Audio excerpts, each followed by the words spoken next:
की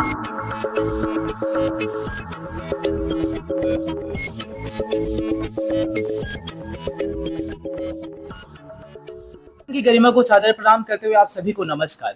दिए गए विषय के पुरजोर पक्ष पे जब भी हम बात करते हैं कि नारीवादी के परिप्रेक्ष्य में जब आप नैतिकता के पैमाना राष्ट्रवाद की नैतिकता के आधार निर्धारित करते हैं तो राष्ट्रवाद अपने आप की नैतिकता के दलीलें क्या पेश करता है कि वो सभी के हितों को साथ है, अर्थात राष्ट्र के हित ही सभी के हित है और राष्ट्र का विकास ही सभी का विकास है। किंतु वो विकास की जो परिकल्पना है, सभ्यता के विकास से लेकर अभी तक सारी संस्थाएं और संरचनाओं का निर्माण किसने किया? जिसके पास शक्ति है, अर्थात अभिजात वर्ग ने। और वो अभिजात वर्ग भी कौन था? वो पितृसत्तात्मक समाज था, अर्थात राज्य अपने आप में एक पितृसत्तात्मक व्यवस्था है और राष्ट्रवाद अभिजात वर्ग के हितों को साधने का एक साधन मात्र है। ऐसी परिस्थिति में जब आप ये बोल रहे हैं कि राष्ट्र के हित ही सभी के हित हैं, तो वहां पर सिर्फ अभिजात वर्गों के हितों की बात हो रही है। और नारीवादी जब अपने अधिकारों की बात करते हैं तो वो विकास की परिकल्पना को भी चुनौती देते हैं। फिर आप यह समझिए, जब वो विकास की परिकल्पना की बात करते हैं तो विकास की परिकल्पना में राष्ट्रवाद क्या कहता है कि आप राष्ट्र के विकास के लिए आप सभी समझौते भी करिए, बलिदान भी करिए। और यहीं पर वो जलवायु परिवर्तन की भी बात करता है, अर्थात जलवायु परिवर्तन और पर्यावरण के साथ हास्य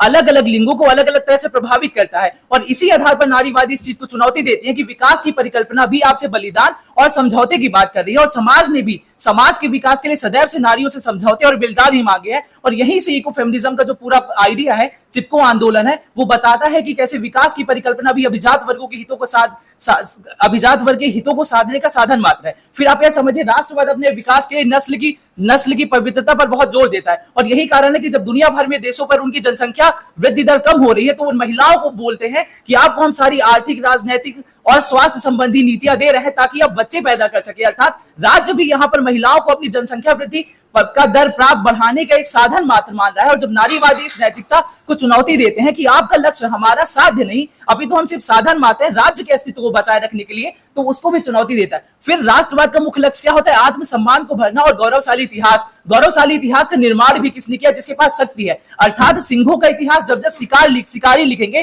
तो विजय भी शिकारियों की होगी। तो अमेरिका के राष्ट्रवाद में अश्वेत महिलाओं के अधिकार नहीं है, भारत के राष्ट्रवाद में सबल्टन के अधिकारों की बात नहीं है। ऐसी परिस्थिति में जब आप महिलाओं के आप गौरवशाली इतिहास की बात भी कर रहे हैं तो वहां पर नारीवादियों का कोई स्थान नहीं है। और क्योंकि वो स्थान नहीं है तो वो जाहिर सी बात है जो प्रभुत्वशाली सत्ताशाली पक्ष है उसी की बात कर रहे हैं। फिर आप यह समझिए कि जब भी आप राष्ट्रवाद की बात करते हैं तो वो आपको बोलता है कि सुरक्षा के लिए आपके साथ मानवाधिकार और बाकी सारी चीजों के साथ समझौते किए जा सकते हैं। और ये मानव अधिकारों के साथ समझौते ही नारियों के शोषण का कारण रहे। जहां पर आपको लगता है कि आप कोई भी निर्णय या तर्क तब देंगे जहां पर आपके राष्ट्र के हित नहीं है, तो अर्थात कहीं पर महिलाओं के साथ शोषण हो रहा है, बलात्कार हो रहा है, तो वो आपके लिए मायने नहीं है, आपके राष्ट्र हित मायने हैं। और जब महिलाएं इस राष्ट्र हित की परिकल्पना में अपने आप को अधूरे पाती है तब वो बोलती है कि कैसे राष्ट्र हित का जो आप साधने के नैतिकता का आधार बोल रहे हैं, जो समावेशी है, वो अपने आप में सही नहीं है। फिर आप यह समझिए कि जब भी आप बच्चा पैदा करने के अधिकार की बात कर रहे हैं या आप ये बोल रहे हैं कि महिलाओं को ऐसे ही कार्य करना चाहिए, बलिदान देना चाहिए और राष्ट्र का विकास ही सभी का विकास है, तो सभी विकास की परिकल्पना में क्या महिलाएं प्रतिभाग कर पा रही हैं?